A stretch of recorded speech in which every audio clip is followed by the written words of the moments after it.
સ્વામી જો હું કહી દઉં તમને, મને બેવું ખરો, પણ એક શરત, મને મોબાઈલની વાત નહીં કરવાની, મોબાઈલ છોડવાની વાત નહીં કરવાની, નહીંતર હું તમારી જોડે જિંદગીમાં નહીં આવું.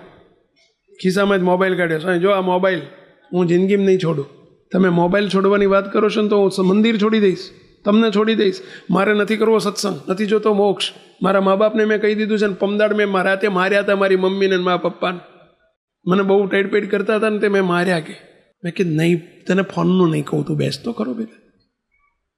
બેસાડ્યો. મેં કીધું તને આપણા સંતોમાં કોઈની જોડે તને હેત ખરું? મને કે હા, મને એક સ્વામી જોડે હેત છે. સ્વામી અત્યારે ભાવનગર છે. મેં કીધું તું ભાવનગર 10-15 દિવસ રહેવા જતો રહે ને સ્વામી જોડે. એમને મેં તરત એની હાજરીમાં ફોન કર્યો કે ભાઈ સ્વામીને કીધું, સ્વામી આને હું કાલ મોકલું છું, તમે ક્યાં છો? તો કે સ્વામી અમે કાલે ઉના જવાના છીએ ભાવનગરથી. મેં કીધું ઉના, હું 11 તારીખે મારો પ્રોગ્રામ છે ઉનાનો. મેં કીધું દયાળુ તું જા સ્વામી જોડે 10 દિવસ રોકાજે, હું 11મી આવું ત્યાં સુધી રોકાજે, પછી જતો રહેજે.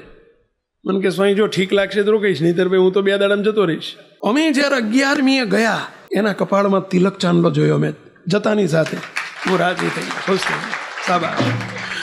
શિબિર હતી અમારી, 2 દિવસ શિબિરમાં આગળ આવીને બેસી જાય. મેં કીધું સાબાશ, ચલો ધન્યવાદ. વળતા પાણી થયા છે.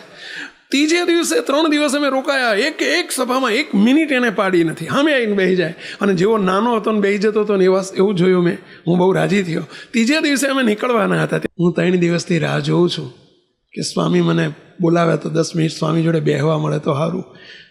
કે સ્વામી મને મારાથી રિસાયા છો, મને 10 મિનિટ તો તમારી જોડે એકલા બેસવા એવો ચાન્સ આપો.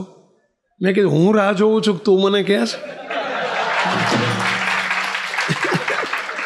મેં તો તને બોલાવ્યો હતો પણ તું તે દિવસે નહોતો, ભાગી ગયો હતો. એટલે કીધું હું રાહ જોઉં છું, તું મને કહે છે? ચાલ.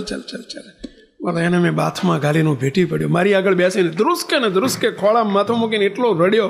સ્વામી મેં તમારું અપમાન કરી નાખ્યું. સ્વામી મને કંઈ ભાન ન પડ્યું. સ્વામી મેં મારા મમ્મી પપ્પાની મેં લાફો માર્યો. અરે મેં સ્વામી શું કરી નાખ્યું?